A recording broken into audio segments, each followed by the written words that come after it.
بسم اللہ الرحمن الرحیم۔ بسم اللہ الرحمن الرحیم، الحمدللہ والصلاة والسلام علی رسول اللہ، اما بعد۔ معزز طلبہ اکرام، امید ہے آپ سب خیر و عافیت کے ساتھ ہوں گے۔ صحیح البخاری حصہ اول، سبق نمبر 6۔ اس سبق میں ہم صحیح البخاری کے تعارف کا تیسرا حصہ پڑھیں گے۔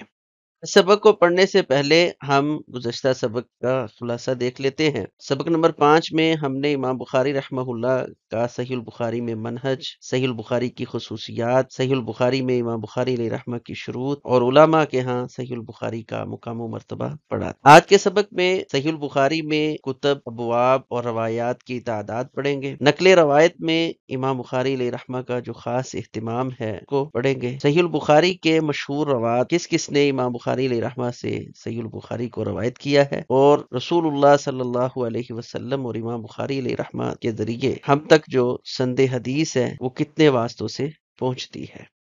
صحیح البخاری میں کل کتابیں 97 ہیں، 3 کم 100، اور ابواب 3450 ہے۔ امام کرمانی رحمہ اللہ نے الکواکب الدراری جو صحیح البخاری کی شرح ہے اس کے اندر اس چیز کو ذکر کیا ہے۔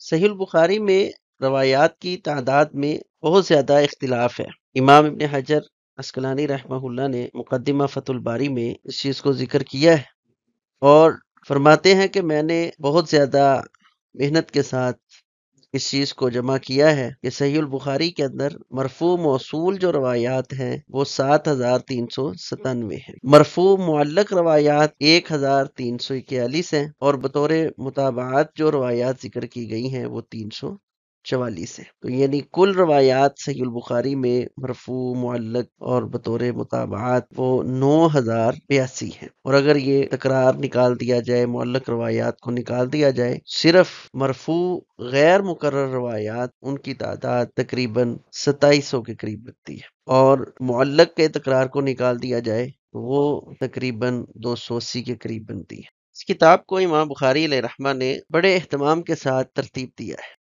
جیسا کہ عبد القدوس بن حمام رحمہ اللہ بیان کرتے ہیں کہ میں نے کئی ایک شیوخ سے سنا ہے کہ امام بخاری رحمہ اللہ نے صحیح البخاری کے تراجم جو ہیں ان کو رسول اللہ صلی اللہ علیہ وسلم کی قبر مبارک اور ممبر کے درمیان ترتیب دیا ہے۔ وَكَانَ يُصَلِّي لِكُلِّ تَرْجَمَةٍ، اور آپ ہر ترجمۃ الباب کے لیے 2 رکعت نماز ادا کیا کرتے تھے۔ ابن حجر رحمہ اللہ بیان کرتے ہیں امام بخاری علیہ رحمہ کے اس قول کو کہ فرماتے ہیں ما وضعت فی کتاب صحیح حدیثا الا اغتسلت قبل ذلك، صحیح البخاری میں میں نے جو بھی روایت ذکر کی ہے اس سے پہلے میں نے غسل کیا ہے، وصلیت رکعتین، اور میں نے 2 رکعت نماز ادا کی، اور دوسرے مقام پر فرماتے ہیں کہ میں نے استخارہ کیا ہے، جب مجھے یقین ہو گیا تو صحیح البخاری میں پھر میں نے روایت کو نقل کیا ہے۔ صحیح البخاری کے روات کی اگر ہم بات کرتے ہیں تو جیسے تلامذہ امام بخاری علیہ رحمہ میں پڑھ چکے ہیں کہ امام فربری رحمہ اللہ بیان کرتے ہیں کہ امام بخاری علیہ رحمہ سے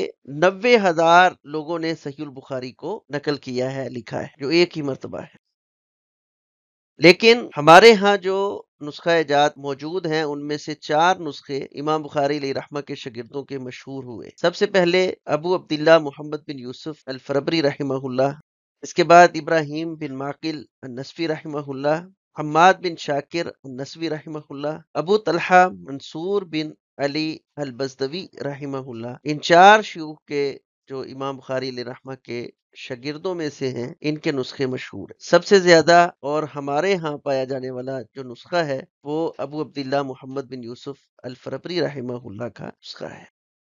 امام فربری رحمہ اللہ فرماتے ہیں کہ امام بخاری علیہ رحمہ سے 90,000 شاگردوں نے صحیح البخاری کا سماع کیا ہے، اور میرے علاوہ اب کوئی باقی نہیں بچا، اور میں وہ شخص ہوں جس نے صحیح البخاری امام بخاری علیہ رحمہ پر 3 مرتبہ پڑھی ہے۔ سب سے پہلے 251 ہجری کے اندر امام بخاری علیہ رحمہ کے سامنے بخاری کا جو ہے انہوں نے سماع کیا ہے، پھر 253 میں، اور پھر 255 ہجری میں، یعنی امام بخاری علیہ رحمہ کی وفات سے 1 سال قبل بھی انہوں نے امام بخاری علیہ رحمہ سے صحیح البخاری کا سماع کیا ہے۔ یہی وجہ ہے کہ امام فربری رحمہ اللہ کا یہ نسخہ، اس پر شارحین نے بہت زیادہ اعتماد کیا ہے۔ امام فربری رحمہ اللہ کے واسطہ سے ہماری سند امام بخاری علیہ رحمہ تک پہنچتی ہے۔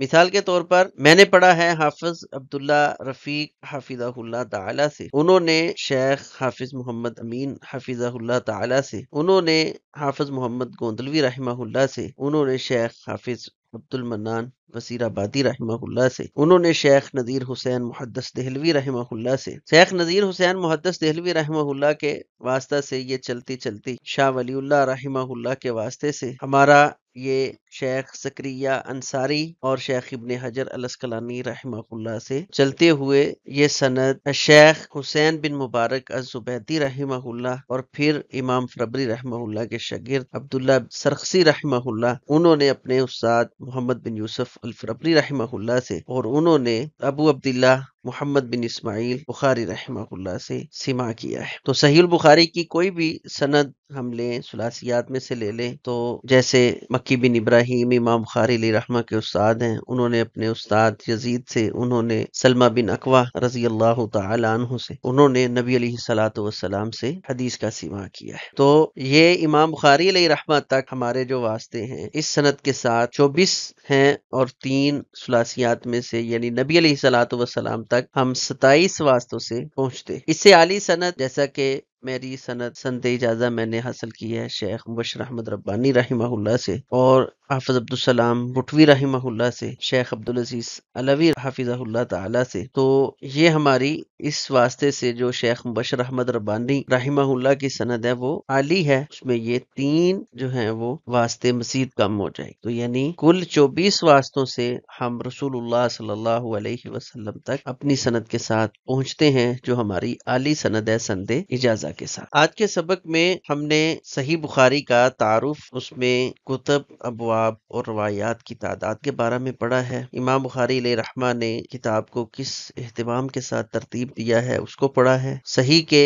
مشہور روات جس سند سے امام بخاری علیہ رحمہ تک پہنچا جاتا ہے، اور ہماری جو سند حدیث ہے اس کو ذکر کیا ہے۔ ہمارا آج کا یہ سبق تعارف صحیح بخاری کا تیسرا حصہ تھا، سبق نمبر 6 ہے۔ امید ہے کہ انشاءاللہ یہ سبق اچھے طریقے سے سمجھ آ چکا ہو۔ اس سبق میں چند ایک سوالات ہیں۔ نمبر 1، صحیح البخاری کل کتنی کتابوں پر مشتمل ہے، یعنی صحیح البخاری میں کل کتنی کتب موجود ہیں؟ کتابت صحیح بخاری میں امام صاحب کا خاص اہتمام کیا تھا، کس انداز میں صحیح البخاری کو لکھا ہے؟ ہمارے ہاں رائج یعنی موجودہ جو صحیح البخاری کا نسخہ ہے یہ کس امام کا نقل کرتا ہے؟ عالی سند سے کیا مراد ہے؟ اور ہماری عالی سند میں کل کتنے واسطے ہیں، یعنی ہم عالی سند کے ساتھ رسول اللہ صلی اللہ علیہ وسلم تک کتنے واسطوں سے پہنچتے ہیں، اس کو نوٹ کرنا ہے۔ اللہ تعالی ہم سب کا حامی و ناصر ہو۔ السلام علیکم ورحمۃ اللہ وبرکاتہ۔